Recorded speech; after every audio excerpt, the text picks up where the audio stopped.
جی बिस्मिल्लाहिर्रहमानिर्रहीम, अस्सलाम वालेकुम। पहले तो मैं आप सब का बहुत शुक्रिया अदा करती हूँ कि आप सब लोग यहाँ पर आए हैं, आप यहाँ तशरीफ लाए हैं। इतने सीनियर जर्नलिस्ट जो हमारे मौसलों में जिनका शुमार होता है, हमें जो मंजर आम पे लाने वाले हैं, सबसे पहले वो लोग यहाँ मौजूद हैं। आशिक चौधरी साहब यहाँ मौजूद हैं, उनके साथ नकवी साहब बैठे हैं और सब भी हमारे बहुत रिस्पेक्टेबल लोग हैं। मैं आप सबका बहुत शुक्रिया अदा करती हूँ। जो कुछ मुझसे नाराज लोग बैठे हुए हैं, ठाकुर साहब, कुछ और लोग, चौधरी साहिब, आशिक साहब, ये वो इनको मैंने चौधरी साहब कह दिया। चौधरी साहब तो कहते हैं नहीं, मैं चौधरी नहीं हूँ, आशिक तो है ना, मैंने कहा। तो एनीवे, ये कि जरा लाइट मूड रखते हैं थोड़ा सा। तो आप सब, खालिद इब्राहिम साहब बैठे हुए, मतलब कितने लोग हैं। तो बहुत मैं शुक्रगुजार हूँ कि आप लोग एक कॉल पर, मेरे बुलाने पर आप सब लोग यहाँ तशरीफ लाए हैं। आपका बहुत बहुत शुक्रिया। और आप लोग वाकई मेरे लिए बहुत बहुत रिस्पेक्टेबल, चाहे जैसे भी किसी से इंटरेक्शन जैसी भी हुई हो, लेकिन आप लोग बहुत बहुत रिस्पेक्टेबल लोग हैं। ताख़ीर के लिए मैं बहुत माजरत खाऊँ कि डिले हुआ। I am very very sorry, I am very sorry. इतने अरसे मॉर्निंग शो करने के बाद मेरे ख्याल से मुझे कुछ पंक्चुअल हो जाना चाहिए था कि मैं डॉट टाइम पे शुरू कर दूँ, लेकिन anyway thank you so much. अच्छा जी, मैं शुरू करना चाहती हूँ इस पॉइंट से कि आपको पता है कि मैं हमेशा बहुत मीडिया शायर रही हूँ। कभी भी मैंने ऐसे आप सबको इकट्ठे यूं जहमत नहीं दी। बहुत दफ़ा चाहा कि अच्छा भाई प्रेस के दोस्तों के साथ, दोस्त बाप के साथ जो है गेट टुगेदर हो, लेकिन उसमें चले कोई काम की बात ना, ठीक है। लेकिन आज अगर मैंने आप लोगों को इस एक बाकायदा एक मकसद से यहाँ पे मदऊ किया है, तो डेफिनेटली आप भी समझ गए होंगे और आपने आके मेरी इस चीज़ की सपोर्ट की है कि कोई इस चीज़ की इम्पोर्टेंस है।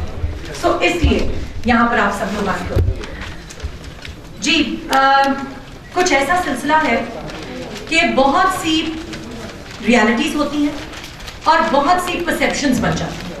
और एक ये दुनिया का असूल है कि जो परसेप्शंस होती हैं वो रियलिटीज़ से ज़्यादा स्ट्रॉन्ग होती हैं।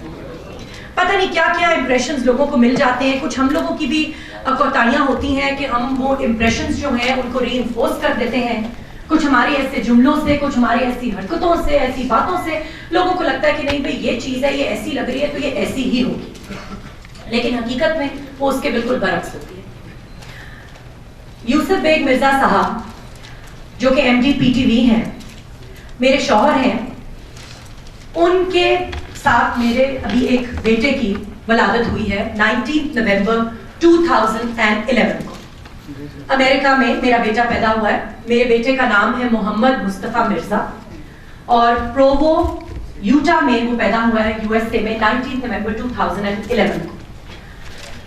अब मुझे यूसुफ बेग मिर्जा साहब की जो डिवोर्स्ड वाइफ है मगर उनके साथ रह रही हैं, इस कहानी के ऊपर मैं बाद में आती हूँ, उनके साथ रह रही हैं। और यूसुफ बेग मिर्जा साहब की बेटी सना मिर्जा, इन लोगों की तरफ से, पूरी फैमिली की तरफ से आप समझ लें कि मुझे मैसेजेस आ रहे हैं, थ्रेटनिंग कॉल्स आ रही हैं, पैगामात भेजे जा रहे हैं कि जी मेरे बेटे की जो बर्थ है और मेरा जो यूसुफ बेग मिर्जा से ताल्लुक है वो डिस्क्लोज नहीं होना चाहिए। सबसे पहली तो ये बात, क्योंकि आपको पता है मैं हमेशा दिल से बात करती हूँ। ये एक प्रेस स्टेटमेंट है, लेकिन मैं इसको पढ़ के नहीं बोलूंगी। मैं चाहूंगी मैं खुद आप लोगों को ये सब कुछ बताऊं। यूसुफ बेग मिर्जा साहब से मेरी शादी हुई 21 जून 2003 को। हमारी शादी हुई बाकायदा मेरे घर में। चौधरी साहब को पता है, बहुत से लोगों को पता है कि मेरा घर लिबर्टी मार्केट में जो हमारा घर है, मेरा फैमिली होम है, फैमिली के सामने हमारी शादी हुई।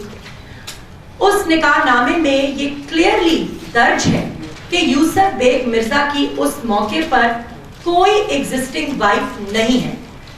और यहाँ तक कि निकाह नामे के साथ जो डिवोर्स प्रोसीडिंग्स है, डिवोर्स सर्टिफिकेट का नंबर है, सब कुछ निकाह नामे के साथ वो अटैच्ड आया कि जी इन लोगों की बाकायदा मेरी शादी से पहले तलाक हो चुकी है। अच्छा, यूसुफ और मेरी शादी हुई, हम लोग कराची शिफ्ट हुए, कराची से हम लंदन शिफ्ट हुए, लंदन से हम फिर पाकिस्तान वापस आए। मिर्जा साहब जो हैं वो डिफरेंट ऑर्गेनाइजेशंस में काम कर रहे थे। उनका लाहौर भी आना जाना होता था, इस्लामाबाद भी आना जाना होता था, कराची में हम लोग रहते थे। पाकिस्तान की वापसी जनवरी 2006 में हमारे कुछ इख्तलाफात हुए, कुछ मसले मसाइल हुए और हम लोगों की अलहदगी हो गई। इम्प्रेशन ये दिया गया यूसुफ की तरफ से, ये इम्प्रेशन दिया गया कि जी ہماری طلاق ہو گئی ہے. ہماری علیحدگی نہیں ہوئی ہے بلکہ ہماری طلاق ہو گئی ہے کہ جی میری بیٹی نے تو کلائی کاٹ لی ہے اور میری بیٹی نے تو منگنی توڑنے کا اعلان کر دیا ہے اور بیٹا میرا جو ہے اس نے پتہ نہیں کس میں گاڑی مار دی ہے, وہ پوری رات جیل میں رہا ہے اور پتہ نہیں ان کی ماں یہ کرنا چاہ رہی ہے اور وہ کرنا چاہ رہی ہے اور مجھے میرے مسئلے مسائل حل کرنے دو اور میری ذرا بیٹی کی شادی ہو جائے اور میرے بیٹے کے مسئلے مسائل حل ہو جائیں, تو اس کے بعد جو ہے میں یہ ڈسکلوز کر دوں گا کہ بھئی ہماری سیپریشن ہوئی ہے, ہماری طلاق نہیں. مین وائل انہوں نے سب کو یہ امپریشن دیا کہ یہ جو جمیلہ مقصود صاحبہ ہیں جو کہ جمیلہ مرزا کے طور پہ ہی جانی مانی جاتی ہیں کہ وہ ان سے ان کی سیپریشن ہوئی تھی اور طلاق کبھی نہیں ہوئی تھی. انہوں نے یہ شو کیا اور ظاہری بات ہے آپ جب ایسی چیز شو کرتے ہیں تو آپ سے کوئی آ کے تو نہیں پوچھتا کہ جی آپ کا طلاق نامہ کدھر ہے, تو آپ کا نکاح نامہ کدھر ہے, تو آپ کی سیپریشن ہوئی یا آپ کی طلاق ہوئی ہے, جو بھی امپریشن پہ اور پرسیپشن پہ سب کچھ چل رہا ہوتا ہے. اچھا جی یہ ہو گیا. ان لوگوں کا سلسلہ چلتا رہا, یہ اسی طرح سے رہتے رہے اسلام آباد میں, کراچی میں, لندن میں, لاہور میں, جیسے کہ یہ لوگ میاں بیوی ہیں. اور میرے سے جو تھی وہ علیحدگی تھی مرزا صاحب کی, اور جو ہماری ملاقاتیں ہوتی تھی جی میں سب دکھاؤں گی. میں ابھی مدنی صاحب میں صرف ایکچولی آپ کی کیونکہ سب نے کہا جی جلدی سے پہلے سب کچھ بتا دیں, پروف کیا میں آپ کو یہ تمام ڈاکیومنٹس دکھاؤں گی, تمام ڈاکیومنٹس ایک ایک, پلس آپ کو یہ میں اس میں بھی اسکرین پہ بھی دکھاؤں گی سب کچھ کہ میں پروفس لے کے آئی, ورنہ میں آپ کو کبھی زحمت ہی نہ دیتی. بالکل. اور آپ لوگ کے جو سوالات ہیں بجا آپ لوگ بالکل یہ میری اسٹیٹمنٹ کمپلیٹ ہونے کے بعد آپ ڈیفینیٹلی مجھ سے تمام سوال کریں اور پروفس مانگیں, آپ لوگ اس کے حقدار ہیں.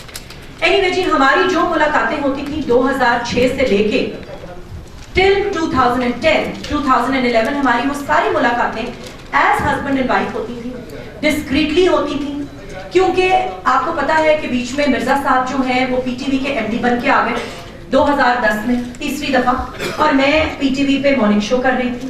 انہوں نے کہا جی ابھی مجھے ٹائم چاہیے اپنے معاملات کو سلجھانے کے لیے, اور جیسے ہی میرے معاملات سلجھ جائیں گے تو میں یہ ڈیفینیٹلی میں اوپن کر دوں گا, لیکن تب تک کسی کو کچھ نہیں پتا لگنا چاہیے.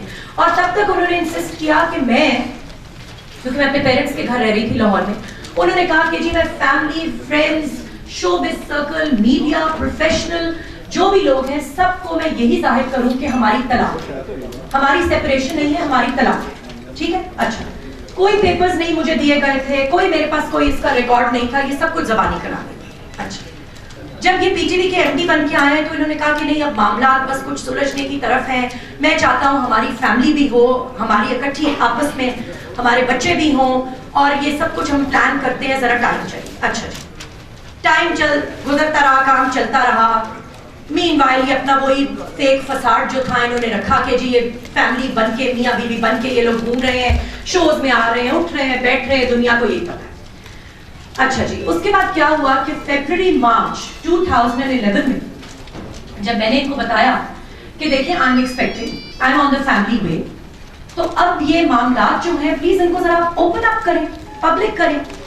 تو انہوں نے کہا, حالانکہ ان کی ابھی میں آپ کو وہ تمام میسیجز بھی دکھاؤں گی, پڑھواؤں گی, آپ لوگوں کو میں نے ریکارڈ بھی دیا ہے, جو کہ مرزا صاحب کی انسسٹنس پہ ہی یہ بچے کی کنسیپشن ہوئی ہے. اور میں نے ان کو بتایا تو انہوں نے مجھے کہا کہ میرے تو حالات بڑے خراب ہیں, وہ ورلڈ کپ کی وجہ سے فلانا میرے پیچھے ہے, تو انٹیلیجنس میرے پیچھے ہے, تو جیو سے میرے مسئلے چل رہے ہیں, تو فلانے سے میرے مسئلے چل رہے ہیں, منسٹر میرے پیچھے ہے. ویسے تو میں اتنا اسٹرانگ ہوں اور اتنا انفلوئنشیل ہوں کہ منسٹرز کو میری وجہ سے چینج کر دیا جاتا ہے, ایم ڈی نہیں چینج کیا جاتا لیکن منسٹر چینج کر دیے جاتے ہیں. تو انہوں نے کہا کہ جی یہ لیکن ابھی مجھے ٹائم چاہیے, کیونکہ یہ ابھی بہت ورلڈ کپ کے دوران یہ سب مسئلے مسائل بڑے الجھے پڑے ہیں, تو ڈیفینیٹلی جو ہے میں تم ایسا کرو کہ تم یہاں پہ تو سب کو سب کچھ پتہ چل جائے گا, تو نظر بھی لگے گی, پتہ نہیں کیا کیا جادو ہو جاتا ہے لوگوں پہ, تو تم جو ہو تم چلی جاؤ اور مجھے ٹائم دے دو, میں یہ سب کچھ سارٹ آؤٹ کر.